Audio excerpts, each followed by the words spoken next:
Hi, hello, வணக்கம். எனக்கு மட்டும் இல்ல, நினைக்கிறேன் நிறைய பேருக்கு இருக்கிற பிரச்சனை என்னன்னா, என்ன சமைக்கிறது? இப்ப வேலை நாட்கள்ண்டா, ஓகே, வேலையால வந்து அவசரமா ஏதாவது செய்யலாம்னு யோசிக்கலாம். ஆனா, லீவுல நிக்கக்குள்ள என்ன சமைக்கிறேன்னு யோசிச்சே, அதிலேயே அரவாசி நாள் போயிடும்.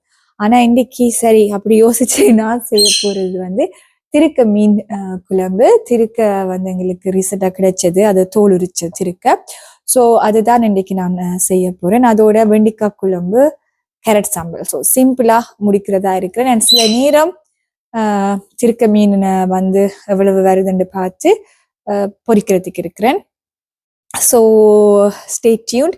மற்றது என்னென்று சொன்னா பின்னால என் கிளியல்ட சத்தம் கேட்டுக்கிட்டே இருக்கு. ஏன்னா சமைக்க சில ஒரு காய்ச்சி சமைச்சு அது வந்து நான் என்ன செஞ்சாலும் அதை வந்து தன்னோட கதைக்கிறேன் நினைச்சு பின்னால இருந்துட்டு குரல் கேட்கும். அது வந்து தவிர்க்க முடியாத ஒன்று. அதால அட்ஜஸ்ட் பண்ணி கேளுங்கோ. ஓகே, பேக்ரவுண்ட்ல இப்படி சாங்ஸ் போட்டுட்டு சமைக்கிறதும் ஒரு தனி சுகம்தான். அது வந்து ஒரு டிஃப்ரெண்ட் ஃபீல் கிடைக்கும். அதுவும் மெலோடி சாங்ஸ், இப்படி சாஃப்டான மெலோடி சாங்ஸ் கேட்டு சமைக்க பிடிக்கும். இவர் தான் எங்களோட தோல் உரிச்சிருக்க. ஸோ இதை வெட்டிட்டு குழம்பு வைப்போம். ஐயோ, இதெல்லாம் சமைப்பேன்னு நான் கனவுல கூட நினைக்கல.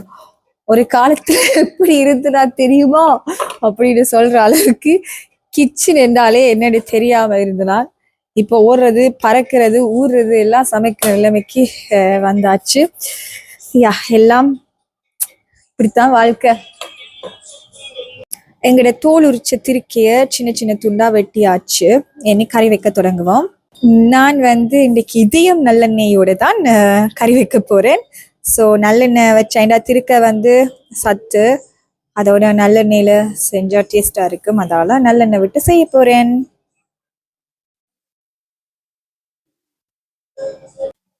வெண்டிக்காய் கறி ரெடி ஆகிவிட்டது.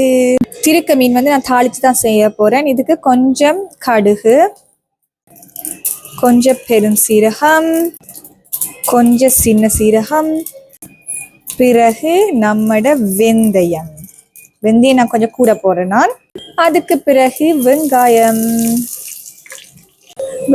வந்து கண்ணாடி பதத்துக்கு வந்த பிறகு நாங்க கொஞ்சம் கருவேப்பிலையையும் பச்சை மிளகாயையும் போடுவோம்.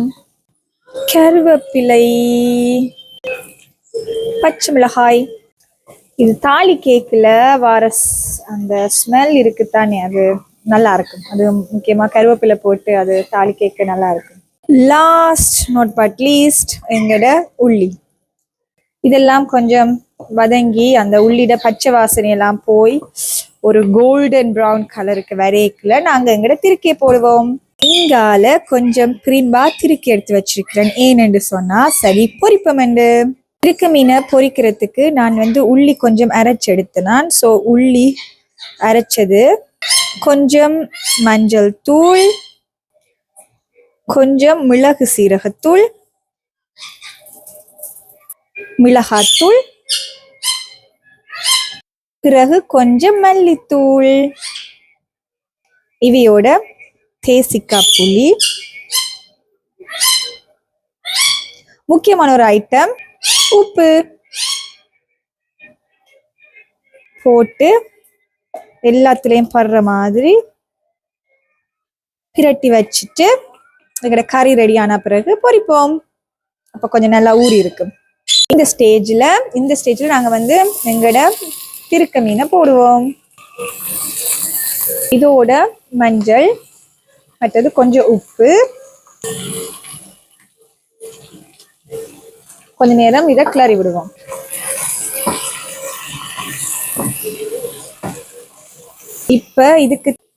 இப்ப இதுக்கு தேவையான அளவுக்கு தூள் போடுவோம்.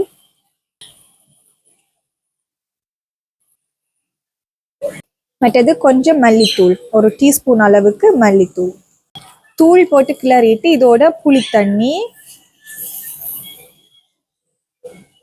புளித்தண்ணியோட கொஞ்சம் தண்ணி, என்ன கொஞ்சம் நான் குழம்பா வைக்க போறேன், அதனால தண்ணி. இனி இதை வந்து மூடி கொதிக்க விடுவோம். பிறகு தேங்காய் பால் விட்டா எங்கிட்ட மீன் குழம்பு ரெடி. தேங்காய் பால் விடலாம், விடாமலும் விடலாம், உங்களுக்கு பிடிச்ச மாதிரி நீங்கள் செய்யலாம். நான் சில நேரம் விடுவேன், சில நேரம் விட மாட்டேன். ஓகே, எங்கட குழம்ப மூடி போட்டு அவிய விடுவோம். இந்த ஸ்டேஜ்ல நான் கொஞ்சம் தேங்காய் பால் விடுறேன். ஆனா இதை விட தேவையில்லை, நான் கொஞ்சம் டேஸ்ட்டுக்காக விடுறேன். விட்டுட்டு நீ கொஞ்சம் ஒரு கொதி வர விட்டு நிப்பாட்டினா எங்கட கறி ரெடி. ஓகே, எங்கட கறி ரெடி. நான் இறக்கேக்க கொஞ்சம் கருவேப்பிலை தூவி இறக்க போறேன். எங்கால எண்ணெய் கொதிக்குது, இதுக்குள்ள நாங்க மீனை பொரிச்செடுப்போம். எங்களோட மீன் பொரியலும் ஆல்மோஸ்ட் ரெடி, நல்லா பொரியுது. குத்தரிசி சோறு, வெண்டிக்காய் பால் கறி, திருக்க மீன் குழம்பு, திருக்க மீன் பொரியல், லாஸ்ட் பட் நாட் லீஸ்ட் எங்களோட கேரட் சம்பல். நாங்க சாப்பிட போறோம். என்னடா இவள் சமைக்கல நடுவலும் ஒரே உடுப்போட வாராளன்னு யோசிக்காதீங்க. அது என்னண்டா சமைக்கல மணக்கும், அது மீன் மீன் பொரிக்க மீன் அது வந்து உண்மையாவே மணக்கும். அதால அதுக்குண்டே ஒரு 2 காஸ்டியூம் வச்சிருக்கிறேன். அது வந்து சமைச்ச பிறகு துவைச்சு வச்சிடுவேன். ஸோ சமைக்க மட்டும் இது போடுவேன். ஸோ அடுத்த வீடியோவில் சந்திக்கும் வரை உங்களிடம் விடைபெறுகிறேன். Subscribe here, like பண்ணுங்க, follow பண்ணுங்க please.